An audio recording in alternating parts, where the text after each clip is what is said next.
السلام علیکم جی، یہ میسیج ہے یا میسیج ذرا پڑھ لیجئے گا کہ اس وقت ایک پاکستانی 42 سال کا شخص مجھ سے کیا بات کر رہے ہیں، مجھ سے کیا پیغام شیئر کر رہے ہیں۔ پرائیویٹلی مجھ سے بات کر رہے تھے اور ان کا پیغام یہ تھا، سب سے پہلے انہوں نے سلام لی ہے۔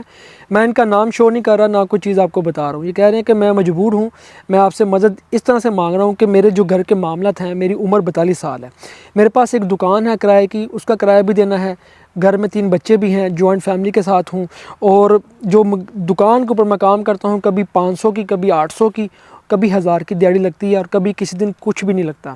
اور ڈیلی جب گھر جاتا ہوں تو میں سمجھ نہیں آتی کہ میں اپنے بچوں کے خرچے پورے کروں، گھر والوں کے خرچے پورے کروں، دکان کا کرایہ پورا کروں، بجلی کے بل دوں، میں کیا کروں۔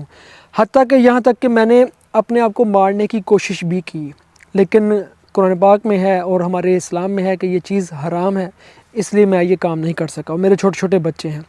اب یہ کہتے ہیں کہ میں یہ ریکویسٹ کرتا ہوں آپ سے کہ مجھے پیسوں کی ضرورت نہیں ہے، 1 بھائی 2 بھائی یا 3 بھائی مل کر مجھے کسی طریقے سے مجھے عراق میں بھیج دیں، میں وہاں جا کر کام کر لوں، مزدوری کر لوں۔ یہ حالات ہیں، میری آپ سے ریکویسٹ ہے۔ آپ نے یہ میسیج دیکھ بھی لیا ہے اور اب آپ یہ اندازہ کریں کہ پاکستان میں اس وقت کیا حالات ہیں، کیا صورتحال ہے۔ ہر وہ انسان اس وقت مجبور ہے، مجھ سمیت، جو کہ رزق حلال کمانے کی تلاش میں ہے۔ دیکھیں، اگر رزق حرام کمانا ہے اور حرام کھلانا ہے تو وہ تو کوئی بھی کھلا سکتا ہے، کچھ بھی کر سکتا ہے، بڑے سے بڑے کام بھی ہو جاتے ہیں۔ لیکن اگر رزق حلال جو لوگ بھی کمانا اس وقت چاہ رہے ہیں اپنے ملک کے اندر یا کہیں باہر پردیس کے اندر ہیں، ان کے لیے ہر جگہ کے اوپر اس وقت بڑی مشکلات ہیں، بہت زیادہ پرابلم ہے، بہت کچھ ہے۔ بہت سے سفید پوش ہیں جو پاکستان میں اس وقت موجود ہیں اور بہت سے ایسے معاملات ہیں کہ بندہ کیا کرے۔ اللہ تعالیٰ کی ذات سب کے لیے بہتر کرے۔ میں یہ میسیج دیکھ کے مجھے اتنا درد اور اتنی تکلیف ہوئی کہ یار یہ جو وقت ہے نا، یہ وقت میرے اوپر بھی تھا اور میں نے بھی یہ چیزیں ساری فیس کی ہیں۔ لیکن کسی چیز کا ٹائم ہوتا ہے، ایک پیک لیول ہوتا ہے یا ایک لیول ایسا ہوتا ہے کہ جب بندے کی ایج گزر چکی ہوتی ہے۔ اب یہ جناب 42 سال کی ایج میں ایسا میسیج کر رہے ہیں جو ایک 16 سال یا 17 سال کے بچے کی اس وقت جو سوچ ہے۔ تو چاہے کوئی چھوٹا ہے، چاہے کوئی بڑا ہے، ہمارے ملک پاکستان میں اس وقت ہر بندہ ہی پریشان ہے، ہر بندہ ہی اس وقت ڈپریشن کا شکار ہے، ہر بندہ ہی یہ سوچ رہا ہے یا تو میں باہر چلا جاؤں یا مجھے کہیں نہ کہیں سے کوئی پیسہ یا کوئی خزانہ ہاتھ میں لگ جائے۔ تو یہ حالات پیدا کیے گئے ہیں۔ ان حالاتوں سے لڑنے کے لیے قوم اگر ایک ہو سکتی ہے تو پھر اس ملک کے حالات بدل سکتے ہیں۔ اگر قوم ایک نہیں ہو سکتی تو پھر ہر بندہ انڈیویجولی اپنا اپنا سوچے، اپنا اپنا کرے، اس سے آگے تو پھر کچھ بھی نہیں ہے۔ جیسے ساری قوم لگی ہوئی ہے، ہر بندے کی یہی کوشش ہے، جتنے بھی پڑھے لکھے لوگ ہیں، جتنے بھی انجینئرز ہیں، ڈاکٹرز ہیں، جتنا بھی لیبر طبقہ ہے، وہ سب لوگ باہر جانے کی اس وقت تلاش میں ہے۔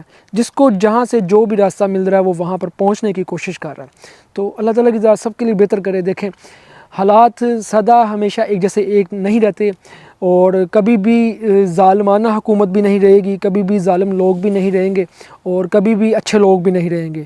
دنیا، وقت، حالات سب کچھ بدلتا رہتا ہے، لیکن اگر کوئی چیز باقی رہتی ہے تو وہ قوم باقی رہتی ہے، اور وہ قوم تب ہی رہتی ہے جب قوم نے ایک ہو کر کوئی کام کیا ہو۔